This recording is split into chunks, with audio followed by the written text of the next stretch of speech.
Tú has hecho esto, tú lo has liberado para deshacer la labor de nuestra bendita zarina.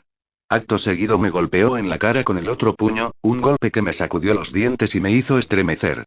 Caí al suelo confusa y con el estómago revuelto, y él se dio la vuelta para apuñalar al Starik. Y entonces Sergei salió de la oscuridad, se abalanzó sobre nosotros, le sujetó el brazo y se lo impidió. Los dos permanecieron unos instantes forcejeando sobre el Starik. Sergei era un muchacho fuerte y alto, y, ¡ay!, cómo agradecí cada vaso de leche, cada huevo y cada filete de pollo asado que mi madre le había dado. Había refunfuñado mentalmente por ello, contando cada penique, y ahora demasiado tarde me hubiera gustado haber sido más generosa. De haberlo sido, de haberle llenado más el plato y haberle insistido en que se lo comiese, quizá ahora hubiera sido lo bastante fuerte. Pero no lo era. Apenas era aún un muchacho, y el soldado era un hombre hecho y derecho, llevaba una cota de malla y estaba entrenado para matar por el zar. Con una de sus pesadas botas le estampó al pobre Sergei un pisotón sobre los zuecos de esparto, lo retorció y lo tiró al suelo para liberar la mano que sujetaba la daga. Sin embargo, el soldado se quedó en el sitio. Una extraña y serena palidez le ascendió por la armadura, le cubrió el cuello y el rostro. La espada que atravesaba el pecho del Starik se había quebrado en fragmentos de acero congelado y azul blanquecino, desperdigados por la hierba a su alrededor. Estaba tumbado boca arriba con los ojos cerrados, las pestañas escarchadas contrastaban con el tono violeta de sus mejillas, pero había alargado la mano y agarrado la pierna del guardia que estaba junto a él. El hielo surgía de aquel punto de contacto. Había ascendido por la bota del soldado hasta llegar a todo su cuerpo, congelado en el sitio. Al soldado se le oscureció la cara, se le abrió la piel de los pómulos y se le rizó ennegrecida por la congelación. Me tapé el rostro con las manos y no miré hasta que todo terminó y no quedó de él nada más que unos fragmentos de hielo por todas partes. La daga, brillante y mortífera, cayó al suelo. Me arrastré para volver a ponerme de rodillas, y sentía dolor con solo rozarme la cara. Sergei también se había incorporado entre quejidos, tocándose los pies con las manos. El Starik permanecía tumbado en el suelo, brillando. La escarcha lo rodeó en un círculo cada vez más grande, con unos delicados y suaves dibujos que se extendían sobre las briznas de hierba. Todavía respiraba. El punto donde lo había perforado la espada se cubrió con un grueso montón de hielo blanquecino escarchado, como si se hubiera echado encima un pegote de nieve, pero no se incorporó. Sergei lo observó y después me miró a mí. ¿Qué hacemos?, me preguntó en un suspiro, y yo me quedé mirándolo. No tenía ni idea. ¿Qué iba a hacer yo con él allí tumbado en el suelo, extendiendo el invierno a su alrededor igual que la tinta se expande en el agua? Me incliné sobre el Starik, que abrió los ojos y me lanzó una mirada tan difusa como la niebla. ¿Podéis invocar vuestro camino?, le pregunté. ¿Vuestro trineo? ¿Podéis hacerlos venir para llevaros de vuelta? Demasiado lejos, susurró. Demasiado lejos. Mi camino no puede discurrir entre los árboles verdes. Y entonces cerró otra vez los ojos y yació allí inmóvil, desamparado, herido y puede que hasta moribundo, justo ahora que yo había dejado de querer que muriese. De manera que estaba decidido a seguir siéndome exactamente de la misma utilidad que hasta ahora. Me daban ganas de sacudirlo, de hacer que se levantase, pero también tenía miedo de que se hiciera añicos a lo largo de aquella línea de fractura donde lo había atravesado la espada. Sergei seguía mirándome, y le dije muy seria. Tendremos que cargar con él. Sergei no quería tocarlo directamente, y, a decir verdad, tampoco es que pudiera culparlo por ello. Me quité la capa húmeda y manchada de ceniza y la coloqué en el suelo. Con sumo cuidado, levanté las piernas del Starik para ponerlas sobre la capa, primero una y después la otra. Luego los hombros, y después pasé las manos por debajo de la cintura para cargar con el resto de su cuerpo. Ni se inmutó. Muy bien, dije. Tú coge la parte de la cabeza, yo lo cogeré por los pies. Y entonces sí movió el Starik, cuando Sergei fue a agarrar la parte superior de la capa, e hizo un débil intento de atacarle. Sergei retrocedió aterrorizado, y yo solté mi extremo de la capa con un fuerte golpe. ¿Qué estáis haciendo?, le pregunté al Starik. Volvió la cabeza hacia mí y me respondió. Viene en mi ayuda sin que nadie se lo pida, sin que nadie lo quiera. ¿Acaso he de permitir que este espectro acobardado, este ladrón escurridizo me someta a una obligación sin fin, para que me pueda pedir lo que quiera? Podía haber agarrado la daga y haberlo apuñalado yo misma. Chernobog sigue sentado en ese castillo dispuesto a devorarnos a todos, y vos seguís aquí tirado pensando antes en vuestro orgullo. Mostraos orgulloso después de que se haya ido. Él, sin embargo, se limitó a lanzarme una mirada de reproche. Señora, me mostraré orgulloso entonces y también antes. No le pongo límites a mi orgullo. Apreté los dientes y le dije a Sergei. Pídele algo. Sergei se me quedó mirando como si pensase que me había vuelto loca. ¿Qué le pedirías a cambio de tu ayuda? Y no te quedes corto, añadí, vengativa, ya que está tan dispuesto a mostrarse orgulloso. Después de unos segundos, como si no se fiara por completo de mí, Sergei dijo muy despacio. ¿Qué, que las heladas nunca me estropeen las cosechas? Asentí, y el Starik no volvió a intentar matarlo de inmediato, así que Sergei se envalentonó y añadió. ¿Y que ninguno de mis rebaños se pierda nunca en una ventisca? Y. Yo seguía haciéndole gestos para que continuase hablando. ¿Y cazar en el bosque, incluso los animales blancos? El Starik puso mala cara a aquella proposición, así que Sergei se detuvo enseguida, aunque a mí me daba la sensación de que, de todas formas, estaba bien. Ahí lo tenéis. Le dije al Starik. ¿Valdrá con eso? ¿Aceptaréis estas condiciones a cambio de la ayuda para poneros a salvo, o es que os vais a quedar aquí tirado hasta que las lluvias de la primavera os derritan entero? Pide un alto precio para ser un ruin ladrón, pero la fortuna le sonríe. Muy bien, acepto, masculló el Starik, dejó que la cabeza se le hundiese de nuevo en la capa y se quedó inerte. Muy despacio, Sergei se fue acercando al extremo de la capa, y más despacio aún se agachó para agarrarlo de nuevo sin perder de vista al Starik. Está bien, Sergei, concluí. Ha dicho que sí. Aunque él se limitó a lanzarme una mirada rápida como para decirme que muchas gracias, pero que aún así se tomaría su tiempo. Por fin lo levantamos y nos alejamos, tambaleándonos por el balanceo de su peso en aquella hamaca improvisada que habíamos formado con la capa. Era un fardo bastante incómodo de llevar, y tras haber caminado 10 minutos sin que el Starik invocase otra ventisca ni intentara otro asesinato, sin que se incorporase siquiera para pronunciar una palabra, me dijo Sergei en voz baja.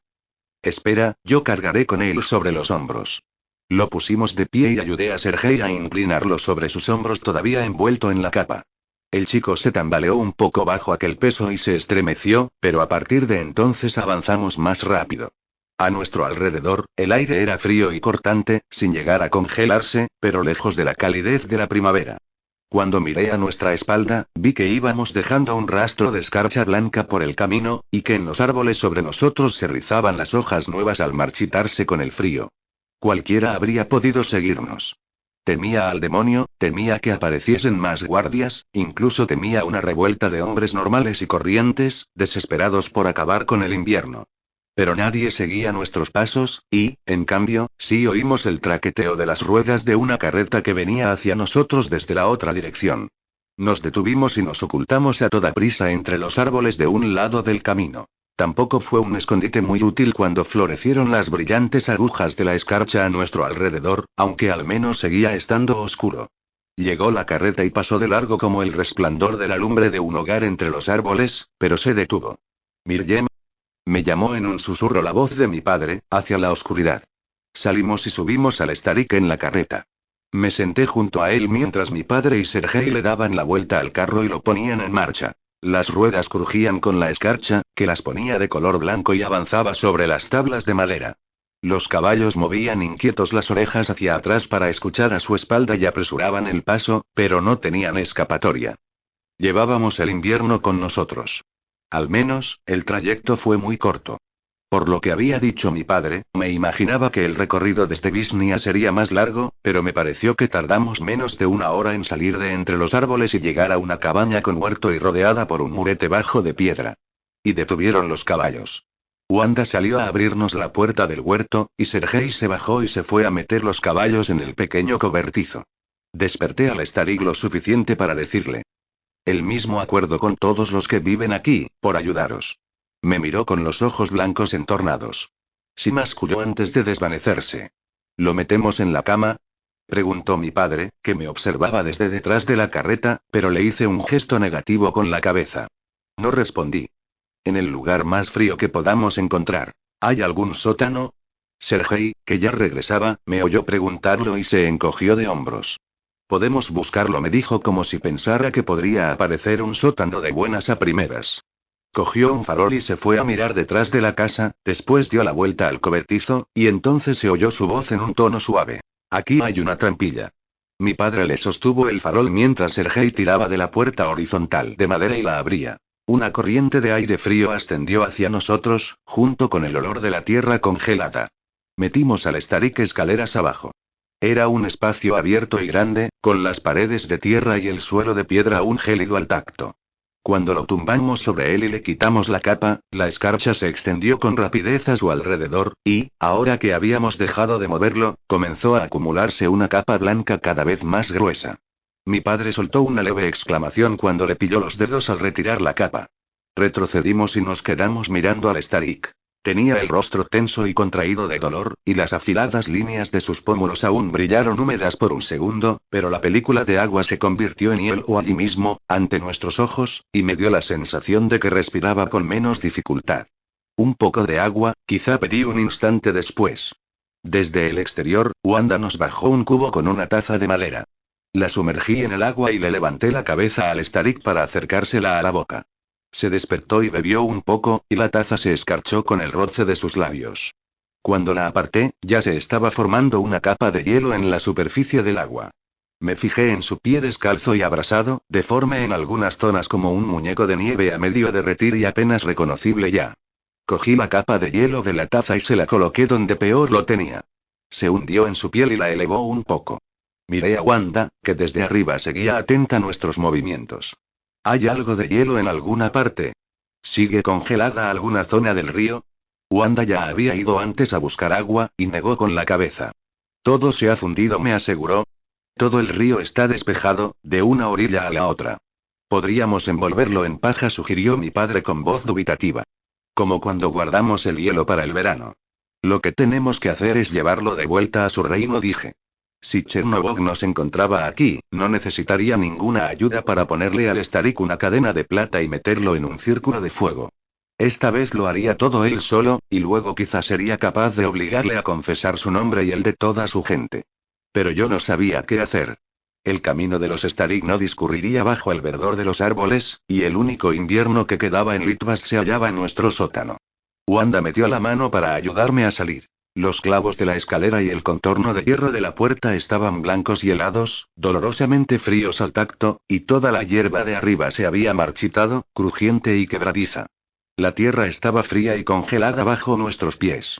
Y allí estaba yo en la oscuridad, mirando hacia abajo, observándolo en el sótano como un sarcófago pálido que yaciese en un anillo de hielo, cuando una repentina racha de aire cálido llegó de entre los árboles y me revolvió el pelo. Al dirigir la mirada hacia el camino, vi que el rastro de escarcha que habíamos dejado a nuestra espalda se había desvanecido como el rocío. Y al llegar la mañana, saldría un sol de verano. Le había deseado la muerte, y aún quería estar enfadada con él. Con todo lo que me había hecho, él seguía sin lamentarlo de verdad. Lo único de lo que se arrepentía era de no haberme creído capaz de hacerle pagar por ello. Pero yo había recorrido aquel túnel para salvar a Rebecca, a Fleck, a Tsop y a Schofer, y el rey Starik también se había adentrado en la oscuridad para lograrlo. Se había ofrecido como sacrificio por ellos. Había dado a torcer el brazo de aquel orgullo férreo suyo y se había casado con una mortal, no para acumular tesoros para sí ni por lograr más conquistas, sino para salvar a su pueblo de un terrible enemigo. Y ahí estaba ahora, tumbado y medio muerto, y la sola idea me retorcía el estómago, verlo derretirse en la nada, verlo desaparecer a él y a todos ellos como si nunca hubieran logrado rescatar su reino invernal de las tinieblas. Sentí la corona de plata extrañamente cálida sobre la cabeza. Me ceñí las pieles blancas y observé cómo se alejaba en la distancia el tenue resplandor rojo de Chernobog, el fuego que yo misma había liberado en aquel reino de hielo que me había servido de refugio. El viento que me soplaba en la cara venía cargado de ceniza en lugar de nieve, y del olor a madera quemada, y lo lamenté tanto como Mirjem. Pero sabía que tenía que hacerlo, y sabía lo que aún me quedaba por hacer. Tenía que regresar a mi propio reino, hacer llamar a mi padre y enviar a buscar a los sacerdotes y las cadenas bendecidas.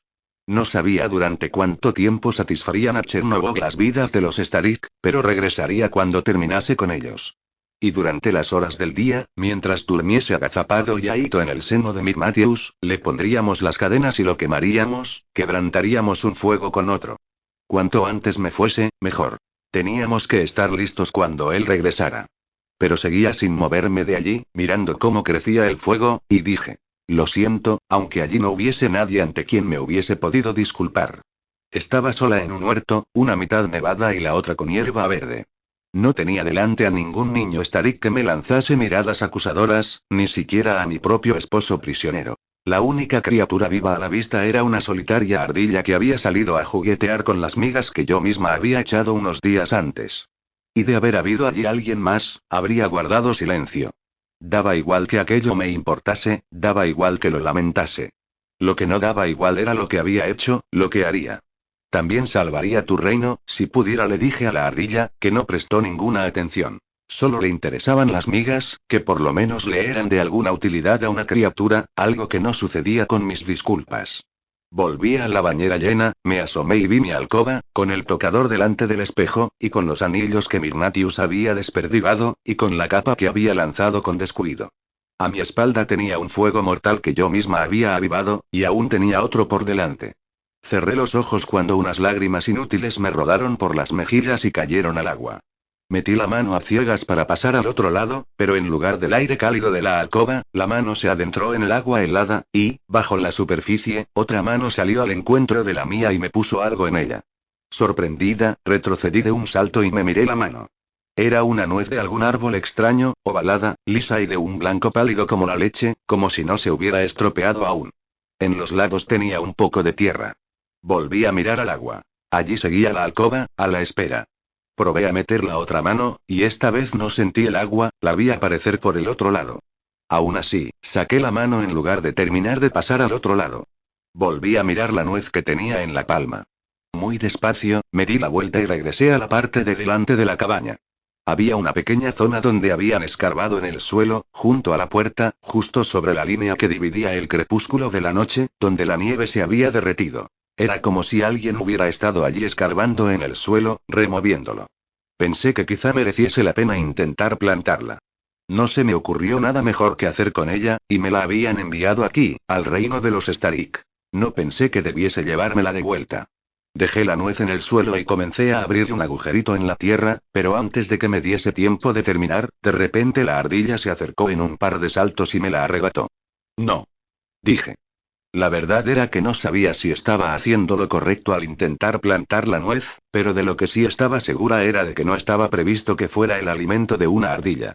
Infeliz de mí, traté de atraparla por la cola mientras se alejaba saltando, y por supuesto se me escapó. Pero su vida finalizó justo en la puerta del huerto medio enterrada, allí se detuvo y comenzó a escarbar en el montículo de nieve. Me levanté y traté de acercarme sin asustarla, aunque ya me costaba atravesar los montículos de nieve.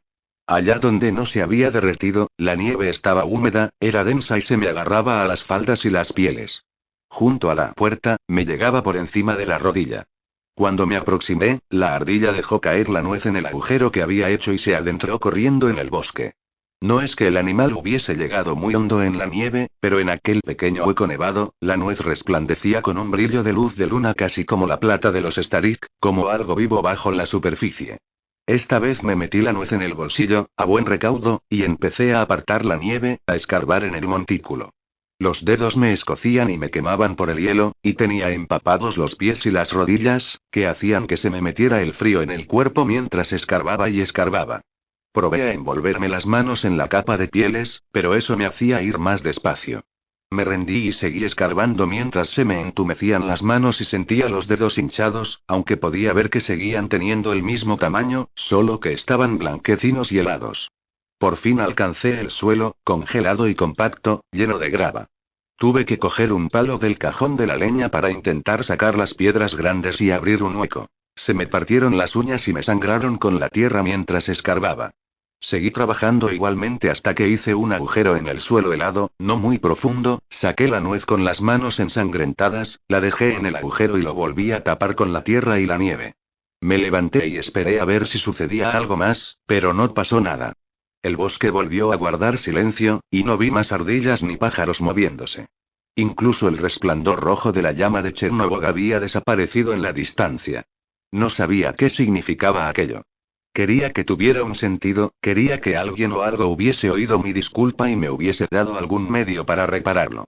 Quería, por lo menos, satisfacer a mi ardilla, aunque tal vez ella solo esperaba que allí creciese algún árbol que le proporcionase nueces para darse un banquete algún día. O quizá yo no tuviera que saber qué era lo que había hecho. No tenía derecho a exigir respuestas ni explicaciones.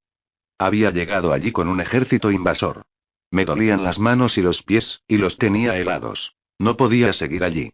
Me di la vuelta y me arrastré con mi capa empapada de regreso a la parte de atrás de la casa, me metí en la bañera, y, cuando la atravesé y salí por el espejo al otro lado, Margreta vino corriendo hacia mí con exclamaciones de horror al ver las manos tan sucias, ensangrentadas y congeladas que traía. Me llevó hasta la palangana para echarme agua sobre ellas, una y otra vez, hasta dejarlas limpias. Mientras estaba allí de pie mirando hacia el interior del sótano, a mi rey Starik durmiente, Wanda me sujetó por los hombros y me dijo con delicadeza: ven dentro y come algo. Te pondremos algo frío en la cara. Eso ayudará. Fuimos juntas hacia la casa. Estaba intentando pensar en qué hacer, y entonces ralenticé el paso, me detuve en el patio y me quedé mirándolo. Me di la vuelta, me fijé en el cobertizo, aquel pequeño cobertizo que me resultaba conocido, y de nuevo en la casa. La pendiente de paja del tejado ya no estaba cargada de nieve, pero la forma era la misma, igual que la luz de la lumbre que te daba la bienvenida. Los demás habían seguido avanzando unos pasos antes de darse cuenta de que no iba con ellos. Me miraron del todo desconcertados. Me di la vuelta y eché a correr de pronto hacia la parte de atrás, y allí me encontré con la profunda bañera llena de agua, esa a través de la cual había intentado llevarme Irina, y me quedé observando el reflejo de mi rostro. Es la misma casa, aseguré en voz alta. Vino Wanda, se asomó al agua y después me miró a mí. Y le dije: esta casa también está en el reino de los Starik. Está en los dos mundos. Guardó silencio. Aquí encontrábamos cosas todos los días, respondió por fin. Eran cosas que necesitábamos, que no estaban aquí la noche antes. Alguien hilaba la lana por mí, y se tomaba nuestra comida. Pensé en la anciana niñera de Irina, Margreta, a la que habíamos metido allí dentro para ocultarla de un demonio. ¿Fuiste tú quien hizo las gachas? Le pregunté, y Wanda asintió con la cabeza. No sabía de qué nos iba a servir. Habría nieve al otro lado, habría témpanos de hielo colgando de los aleros, pero no podía estirar los brazos y cogerlos sin más. Regresé al sótano. El Starik tenía mejor aspecto. Los leves rastros de color desaparecían de sus mejillas. Esta es la cabaña, le expliqué cuando le temblaron los ojos y los abrió para mirarme. La cabaña de la bruja de la que me hablasteis, esa que se encuentra en ambos reinos. ¿Hay alguna manera de cruzar desde aquí? Se me quedó mirando un rato antes de comprenderlo, y entonces me susurró. Sellé el paso, apenas quedan unas rendijas. No quería que entrasen más mortales extraviados. Hay que volver a abrirlo, ¿cómo? Le dije. ¿Con qué? Cerró los ojos. Respiró hondo, volvió a abrirlos y dijo: ayudadme a ponerme en pie. Llegamos juntos hasta la escalera. Alzó la mirada hacia el rectángulo de cielo abierto sobre nuestras cabezas, donde las estrellas brillaban contra el cielo oscuro de la noche, y se estremeció un poco. ¿No os pondréis peor si salís fuera? Le pregunté. Hace calor. Y no tardará en hacer más calor aún, me dijo. A partir de ahora, mis fuerzas menguarán, no crecerán. Debo hacer buen uso de las pocas que me queden, mientras duren. Salió lentamente, haciendo pausas, y cojeando despacio se dirigió hacia la casa con una mano apoyada en el costado, pero se detuvo ante la puerta, observando la luz anaranjada de las llamas del carbón, con un rostro plano e inexpresivo, y recordé que Schofer lo había mirado con temor. Esperad, le pedí, y entré, me apresuré a echar una palada de ceniza sobre las llamas para apagarlas y cerré el horno. Luego me di la vuelta y me detuve a observar la habitación. Mis padres estaban de pie cogidos de la mano y con los ojos clavados en la puerta, con Wanda a su lado, y Sergei había cogido un atizador. Stepón ya estaba acurrucado en lo alto del horno y tapado con la capa a modo de manta, pero incluso él había levantado la cabeza. Todos ellos vigilaron al Starik cuando agachó la cabeza para poder pasar bajo el dintel y entrar en la cabaña. No miró a ninguno de ellos, sino que echó un vistazo a la habitación, levantó las manos y las dejó caer prácticamente inertes como si estuviera desesperado, se dirigió hacia un armario que había en un rincón a su izquierda y lo abrió. Mi madre lo miraba fijamente. Había un armario ahí. Le dijo a mi padre, pero el Starik ya lo tenía abierto de par en par y rebuscaba dentro lanzando objetos al suelo con impaciencia, según registraba los cajones. Un collar de cuentas verdes, una capa de color rojo oscuro, desgarrada y manchada de sangre, un ramo de rosas marchitas, un saquito de guisantes secos que reventó y salieron rodando por el suelo en todas las direcciones, se dio la vuelta, nos vio a todos mirándole y nos soltó. Ayudadme. ¿O no estaréis asistiéndome tal y como habéis acordado? ¿Qué estamos buscando? Le pregunté. Algo de mi reino.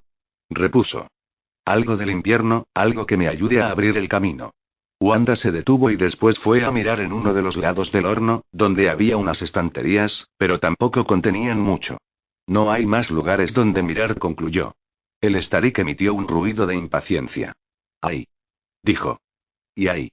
Señaló hacia dos puertas que había en la pared a ambos lados del horno. Todos nos quedamos mirándolas. No podíamos haberlas pasado por alto, pero el Starik se dio la vuelta sin más y continuó sacando y lanzando tazas, pañuelos y cucharas en pleno frenesí. Un instante después, Wanda se acercó y tiró de la puerta de la izquierda para abrirla. Al otro lado había un dormitorio que no habría podido caber en el perímetro de la cabaña. Allí había una gran cama de madera con un dosel y un armario ropero grande a cada lado. Detrás de la otra puerta se oía un débil golpeteo. Cuando mi padre la abrió con cuidado, encontró una despensa con ristras viejas de ajos sequísimos colgando del techo entre unos manojos de lavanda que se deshacían, y una sólida mesa de madera en el centro con un mortero cuya mano rodaba ligeramente en el cuenco, como si alguien acabase de usarlo, con un leve olor a hierbas machacadas en el ambiente. Alguien debería sujetar la puerta, dijo mi madre con recelo cuando entramos en cada habitación a buscar. Wanda se quedó junto a la puerta de la alcoba para mantenerla abierta mientras rebuscábamos en los roperos y en el baúl de madera a los pies de la cama. Todos colmados de la habitual, inútil y apolillada ropa de cama y los vestidos con los bolsillos llenos de un polvo que se deshacía. Botas viejas y podridas, capas y mantas. No obstante, en el bolsillo de un vestido que parecía pesar, localicé un puñado de piedrecillas negras y lisas que resplandecían de un modo extraño. Salí corriendo con ellas, pero el Starik me dijo con impaciencia. No. ¿Para qué sirve eso? Podría tirarme 10.000 años paseándome por las profundidades de los trasgos y jamás volver a encontrar la salida. Apartarlas. Debajo de la almohada, mi madre dio con una vieja moneda de cobre deslucido, que el Starik rechazó diciendo. Tampoco puedo soñar mi camino a casa. En un estante de la despensa encontramos un precioso tarrito de cristal con su tapón que contenía perfume. Aún quedaban unas gotas en el fondo. Tan solo le hizo encogerse de hombros. ¿Veneno o elixir, qué importancia tiene ahora? Dijo mientras abría otro cajón, de donde salieron disparados 3 ratones grises que echaron a correr por el suelo y salieron por la puerta. El cielo comenzaba a clarear ligeramente a lo lejos, y el pie herido y descalzo del Starik iba dejando marcas de humedad en los tablones de madera del suelo allá donde pisaba. Quizá no haya nada. Le dije. Bajó la cabeza, se detuvo y se apoyó en la puerta. Hay algo. Replicó. Lo hay. Noto el viento de mi reino en la cara, me murmura en los oídos y por los rincones, aunque no puedo saber por dónde ha entrado. Hemos de encontrarlo. Yo no siento nada más que calor, reconocí, aunque el fuego está casi apagado. Guardó silencio, levantó la cabeza de nuevo, y en la cara tenía una terrible expresión de abatimiento. Sí, admitió con voz hueca. El viento es cálido. Le miré fijamente. ¿Qué significa eso? Pregunté con cautela. Chernobog está allí, respondió el Starik. Ha entrado en mi reino. Está allí. Se dio la vuelta en un renovado arrebato de desesperación y comenzó a arrancar los pequeños cajones de la parte alta del armario, uno por uno, y a lanzarlos al suelo. La mitad de ellos se rompieron y lo desperdigaron todo por doquier. Canicas, plumines para escribir, pañuelos, una muñeca hecha de harapos, cuerdas deshilachadas, un puñado de peniques, unos caramelos viejos en una bolsa, bolas de lana cardada, 1001 objetos disparejos y metidos con descuido en un agujero u otro, y ninguno de ellos procedía del reino del invierno. No encontramos nada más, me dijo mi madre en voz baja al volver a salir de la alcoba llena de polvo y cansada.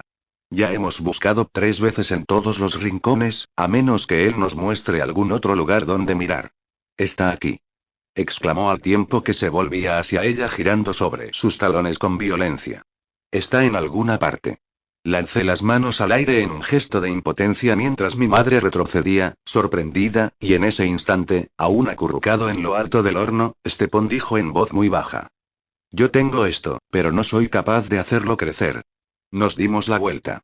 Wanda y Sergei se habían quedado muy quietos, mirándolo. En la mano, Stepón tenía un fruto de color blanco pálido, con la forma de una nuez que aún estuviera en condiciones. El Starik la vio, soltó una exclamación y avanzó de un salto. ¿Dónde viste tú con eso? Le dijo en tono acusatorio. ¿Quién te lo ha dado? Estaba extendiendo el brazo como si se la fuese a arrebatar de la mano.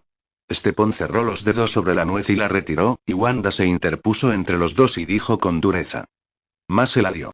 Vino de ella, en el árbol, y es suya, no vuestra. El Starik se detuvo, mirándola. No hay aliento suficiente en la vida de un mortal para lograr que un árbol de la nieve dé su fruto. Afirmó él. Por mucho que lo alimentaseis con una vida, con 2, o con 3, apenas conseguiríais que brotasen las hojas. ¿Con qué sangre lo regastéis como para afirmar que es cierto? Pa enterró allí a los 5 bebés, dijo Wanda. Tenía la cara blanquecina y endurecida, enfadada como jamás la había visto. Mis 5 hermanos muertos. Y ama al final. Ella se la dio a Stepón. Es suya. El Starik miró a Wanda, y después a Sergei y a Stepón, como si se estuviese valiendo de ellos para calcular las 6 vidas perdidas. 5 hermanos que jamás llegaron a crecer y una madre a la que perdieron, además. Dejó caer la mano en el costado. Con un rostro deslucido y terrible, clavó la mirada en la nuez blanca medio oculta bajo los dedos de Stepón. Suya es, suspiró para aceptarlo, pero sonó como si estuviera aceptando su propia muerte. Se derrumbó de tal manera que incluso Wanda dejó de parecer enfadada.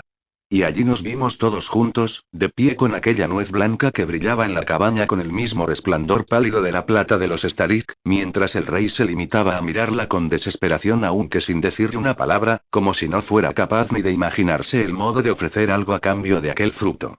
¿Y cómo podría nadie? ¿Qué le darías a alguien como justo precio por todo su dolor, por todos aquellos años de penas enterradas? Yo no hubiera aceptado ni 1.000.000 de reinos a cambio de mi madre. Stepón la volvió a mirar, allí en su mano, y la volvió a ofrecer en silencio. El Starik se quedó observándola y miró a Stepón, desolado. No extendió la mano para cogerla, como si no pudiese aceptarla ni aun cuando se la ofreciesen. Mi madre se inclinó y besó a Stepón en la frente. Tu madre estaría orgullosa de ti, le dijo, cogió la nuez de su mano, se dio la vuelta y se la ofreció al Starik. Cogedla y salvad a los niños, Starik. ¿Qué otra cosa mejor podríais hacer con ella? El Starik se limitó a mirarla sin moverse, hasta que alargué yo la mano y la cogí, y entonces se volvió hacia mí con el rostro inexpresivo y desamparado. ¿Qué hacemos? Le pregunté. ¿Cómo la utilizamos? Señora, me dijo, debéis hacer con ella vuestra voluntad. No es mía. Lo fulminé con la mirada, un poco indignada. ¿Qué habríais hecho vos, entonces, si hubiera sido vuestra? La dejaría en la tierra y le infundiría aliento, repuso, y abriría mi camino bajo sus ramas. Pero no puedo hacer tal cosa. No tengo derecho ninguno sobre esta semilla, y no responderá a mi voz. Y tampoco sé cómo podéis hacerlo vos. Un árbol de nieve no arraiga en primavera, y vos lleváis el oro gañado por el sol en vuestras manos, no el invierno. No dejó de mirarme, a la expectativa, como si ya le hubiera sorprendido tantas veces que ahora esperaba sin más que lo volviese a hacer, cuando yo no tenía la menor idea de qué hacer. Intentaremos plantarla de nuevo, propuse, a falta de otra opción mejor. ¿Podéis venir y congelar el suelo? Inclinó la cabeza, pero, cuando abrimos la puerta, retrocedió, estremecido, y casi se cayó con la bocanada de aire caliente que entró, más caliente incluso que dentro de la cabaña. Olía a tierra blanda y húmeda y a primavera. A pesar de todo, salió con esfuerzo de la cabaña y le plantó cara, inclinado como un hombre que se empeña en abrirse paso con el hombro contra el aullido de una ventisca. Junto a la puerta hallamos el montón de tierra donde Stepón ya había tratado de plantar la nuez, un buen lugar para que creciese un árbol y le diera sombra a la casa. Sin embargo, cuando el Starik tocó la tierra, tan solo la sombra de la escarcha surgió de sus dedos y desapareció tan rápido como el vaho sobre un cristal frío. Me apresuré a poner otra vez la nuez en la tierra e intenté compactarla con su mano. Solo un breve contorno plateado se extendió de sus dedos y volvió a desvanecerse. El Starik apartó la mano, nos fijamos un rato en la tierra, y él hizo un gesto negativo con la cabeza. De nuevo escarbé para sacar la nuez y la sostuve en la mano tratando de pensar en algo. No crecería en la primavera. Y entonces pensé, de repente. ¿Cómo había entrado Chernobog en el reino de los Starik, ahora, cuando antes solo había sido capaz de alterarlo desde la distancia? Me levanté y corrí a la parte de atrás de la casa, hasta la profunda bañera que había allí. Me asomé a mirar en ella. No era más que agua en una tina de madera, pero podría haber algo más al otro lado, si es que Irina se encontraba en ese otro lado con su corona de plata después de haberse llevado a Chernobog y de colarlo en el reino del invierno, en otro intento por salvar Litvas del rey Starik, al que yo había liberado. No sabía si ella estaba allí, ni si intentaría ayudarme siquiera en el caso de que estuviera. Y si estaba, y quería, tampoco podía explicarle lo que quería que hiciera. Pero sí sabía que no podía hacer nada más desde este lado yo sola. Pensé en aquellas puertas que se habían abierto donde antes no las había, en las habitaciones y en los armarios que aparecían de la nada, y entonces cerré los ojos y metí la mano en el agua en busca de la esperanza, de ayuda. No llegué a tocar el fondo con los nudillos. Seguí bajando, más hondo, y por un instante sentí una mano al otro lado, que se estiraba hacia mí. La cogí y le puse la nuez blanca en la palma, saqué la mano del agua y me quedé mirándola, vacía. También me asomé a la tina, y la nuez había desaparecido. Podía ver claramente el fondo de la bañera a través del agua. Allí no había nada. Permanecí mirando hacia abajo otro instante, casi sin creerme que hubiese funcionado, y eché a correr de vuelta a la parte de delante de la cabaña. Todos formaban un círculo alrededor del Starik, apoyado en la pared de la casa, adelgazado y brillante casi como si estuviera sudando, con un sufrimiento ciego en el rostro. Lo sujeté por los brazos. Ha pasado. Ha conseguido cruzar. ¿Qué más tengo que hacer? Abrió los ojos, pero no me pareció que me viese. Sobre sus córneas se extendía una mancha blanca y azul. Infundidle aliento, me susurró. Infundidle aliento si podéis. ¿Cómo? Le pregunté, pero cerró los ojos y no dijo nada, y me quedé sentada y perpleja. Mirjen, me dijo entonces mi padre con voz lenta. Me volví para mirarlo, llena de desesperación. No es el mes apropiado, pero los árboles tampoco han estado en flor antes, y no han dado su fruto. Podemos decir la bendición. Miró a Stepón, a Wanda y a Sergei, y añadió con delicadeza. Incluso hay quien dice que ayuda a aquellos cuyas almas han regresado al mundo en los frutos o en los árboles, para que sigan adelante. Me tendió a mí una mano, y la otra a mi madre. Nos pusimos en pie como siempre hacíamos en primavera delante del único y pequeño manzano de nuestro jardín, y dijimos juntos la bendición de los frutales en flor. Baruchat Adonai, Elohim melech haolam, Shelo asai bolam okloon, ubarago brillot tobot vilanot tobot, leyanot baem bnai adam. Siempre me había encantado decirla. Significaba la esperanza, un profundo aliento de alivio. Significaba que el invierno se había terminado, que pronto habría fruta que comer y que la habría en abundancia. De pequeña, en los primeros días de la primavera, salía al jardín todas las mañanas y revisaba las ramas en busca del primer atisbo de una flor para salir corriendo y decirle a mi padre que ya podíamos decir la bendición. Sin embargo, esta vez la dije con más intensidad que nunca, tratando de conservar cada palabra metida en la cabeza, imaginándomelas escritas con unas letras de plata que se convertían en oro conforme las pronunciaba en voz alta. Cuando terminamos, permanecimos de pie y en silencio. No sucedió nada al principio, hasta donde nosotros alcanzábamos a ver, pero entonces Stepón dio un grito y echó a correr de nuestro lado hacia la puerta del huerto, agitando las manos para espantar a un pajarillo que acababa de posarse en el suelo para picotear. Se mantuvo allí con la mirada en el suelo y los puños cerrados hasta que, primero Wanda y Sergei, y después todos nosotros, nos acercamos y nos unimos a él. Un pequeño brote blanco asomaba de la tierra retorciéndose como una lombriz suave que acabara de salir. Nos quedamos mirándolo. Yo ya había visto germinar antes otras semillas, judías que crecían de la tierra, pero este brote salía más rápido, toda una primavera completa ante nuestros ojos en cuestión de unos momentos. Se enderezó en un plantón blanco y empezó a tirar hacia arriba como quien intenta escalar por una cuerda y se detiene cada 2 por 3 para tomar aliento, antes de seguir ascendiendo un poco más. En la copa se desplegó una corona de minúsculas hojas blancas, como unos estandartes de una palidez fantasmal que empezaron a sacudirse y a estirarse con urgencia, empujando hacia arriba. Cuando ya me llegaba por la rodilla, comenzó a echar unas finas ramas que se abrían en los costados como unos látigos en miniatura, y surgieron más hojas blancas. Tuvimos que retroceder para dejarle espacio, y continuaba creciendo, ahora con suavidad, constante, sin dejar de elevarse. Me di la vuelta y corrí hacia el Starik. No se despertó ni se movió. Estaba tumbado contra la cabaña, muy delgado y de color azul oscuro, como si una especie de núcleo en su interior emergiese de dentro de un caparazón de hielo. Cuando lo toqué se me humedecieron las manos, y Wanda vino a ayudarme. Cargamos con él entre las dos hasta el árbol y lo tumbamos bajo sus ramas, y, de repente, el crujido de la escarcha surgió por todo el suelo debajo de él, ascendió por la corteza blanca del árbol y sobre la propia piel del Starik. El azul oscuro desapareció de nuevo bajo aquella capa congelada. El rey exhaló un aliento invernal, abrió los ojos y observó cómo se extendían las ramas del árbol. Y lloró, aunque apenas lo pude notar, porque las lágrimas se le congelaban de inmediato en la cara, y solo se veía un brillo en él. Se levantó, y para entonces el árbol ya era lo bastante alto para que él cupiese debajo, por mucho que no hubiese parecido tan grande apenas un segundo antes. Cuando el Starik puso ambas manos en el tronco, brotó una multitud de flores de plata impregnadas de oro. Alzó una mano y acarició una flor con las yemas de los dedos, mirándola desconcertado. Ha crecido, decía Stepón, que se atragantaba con los sollozos, llorando como si no supiera si estaba triste o contento, mientras mi madre, arrodillada, lo abrazaba por los hombros, tan delgados, y le acariciaba la cabeza. El Starik se apartó del árbol entonces y puso la mano en la puerta del huerto, y cuando la abrió, al otro lado se extendía un camino blanco, una senda blanca flanqueada por más árboles blancos. Eso sí, ya no se perdía en el invierno infinito. En el otro extremo había una oscuridad, una nube de humo y fuego. La observó con el rostro tenso, cruzó la puerta y se adentró en el camino, y un ciervo blanco salió brincando de entre los árboles. Los demás habíamos seguido sus pasos hasta la puerta, pero mi familia retrocedió al patio cuando el animal surgió de un salto.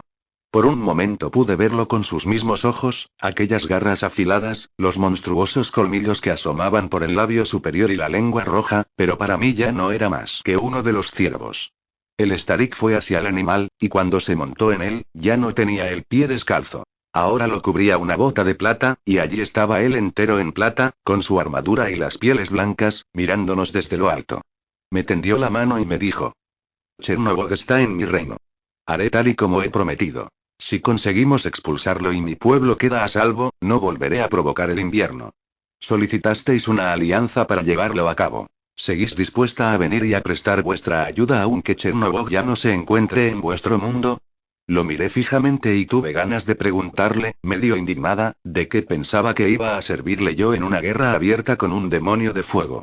Tenía tierra bajo las uñas, me dolía la cara y aún notaba el pómulo hinchado y rojo donde me había golpeado el guardia, estaba agotada, y no era más que una joven mortal que había bravuconeado en exceso cuando él podía oírme. Pero me quedé mirando el árbol blanco a mi lado, con esas ramas tan altas y cubiertas de flores, y supe que preguntarle no serviría de nada.